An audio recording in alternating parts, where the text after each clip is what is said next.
مساء الخير عليكم وحلقة جديدة من شرح تانك. هنتكلم عن الحلقة ال 12 من الموسم الثالث شارك تانك، وتحديدا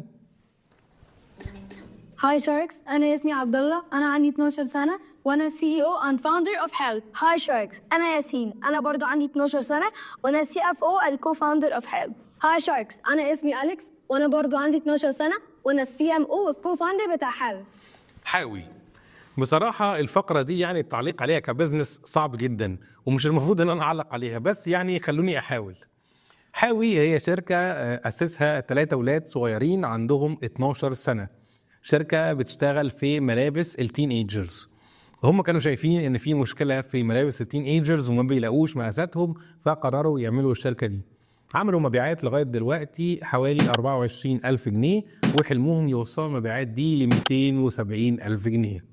كانوا جايين وطالبين أصغر أسك في الموسم لحد دلوقتي 100,000 جنيه مقابل 20% من الشركة، يعني مقيمين الشركة بحوالي $500,000 جنيه. طبعا أول تعليق هو على المسميات اللي هم أطلقوها على نفسهم أول ما عرضوا البيتشنج أو في البداية، CEO و CFO و CMO.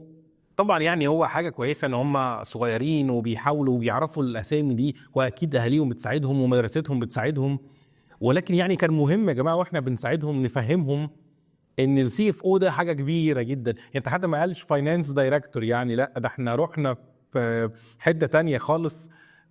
فيعني كانوا محتاجين يغيروا بس المسميات ويعرفوا ان هم ليهم مرحله، كل شركه وكل مقاس شركه ليه مسميات.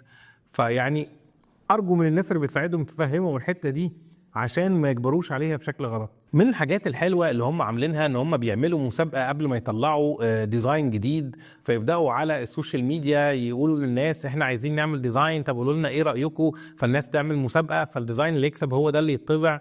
فالفكره نفسها بصراحه حلوه جدا وفكره شبابيه ماشيه مع التين ايجرز اللي هم بيتارجتوهم. فيعني لو الفكره دي طالعه منهم هم شخصيا بصراحه دي فكره تحفه. يعني الحاجه التانية اللي اتكلموا فيها وكانوا بيتكلموا فيها از يونيك بوينت، انا ما كنتش شايفها كده، ان هم عندهم رينج واسع او ديزاينات كتيره موجوده، ودي حاجه موجوده في اي براند بيبيعوا هدوم يعني. فمش عارف ليه هم منشنوها.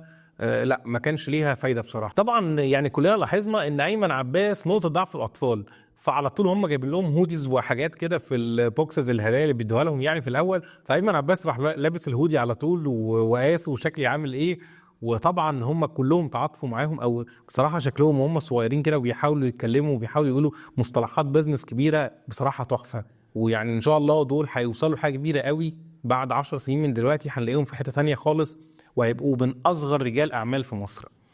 الحاجه اللي هم اتكلموا فيها وكانت مميزه يعني قوي، ان هم عرضوا هيعملوا ايه بفلوس كويس قوي. يعني احنا عايزين جزء من الفلوس نعمل بيه ماركتنج، عايزين جزء نعمل بيه تي شيرتس عشان نزود الستوك بتاعنا، محتاجين جزء نزود بيه الباترونات اللي عندنا. فيعني عرض هيعملوا ايه بالفلوس اثناء البيتشنج كان بصراحه هايل قوي. طبعا الفقره ما كانش فيها نقاش كتير وكانت فقره صغيره لان هم اساسا متحمسين. ايمن عباس حاول يعمل لقطه لان هو يعني ضعيف جدا قدام الاطفال، فقال احنا كل واحد فينا يديهم 100,000 جنيه قصاد الفلوس اللي هم عايزينها. طبعا هم اتفاجئوا جدا، ولكن محمد فاروق بقى الصوت العقل اللي موجود قال له احنا هنديهم 100,000 جنيه، كلنا نديهم 100,000 جنيه واحده قصاد الرقم اللي هم عايزينه، ولما يكبروا ويبداوا يبقوا اشطر ممكن نستثمر معاهم تاني. وده صح جدا وعاقل جدا في المرحله دي.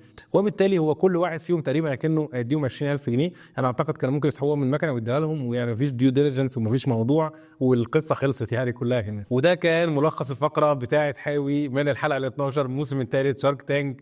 لو عندكم اي اسئله واستفسارات اكتبوا لنا في الكومنتات. لو عايزيننا نتكلم في اي مواضيع تانية خاصه بالبيزنس ابعتوا لنا على طول. ما تنسوش تعملوا لايك وشير، ولو انتم على اليوتيوب تعملوا سبسكرايب للقناه. ما تنسوش تتفرجوا على الحلقات اللي جايه والحلقات اللي فاتت من شرح تانك.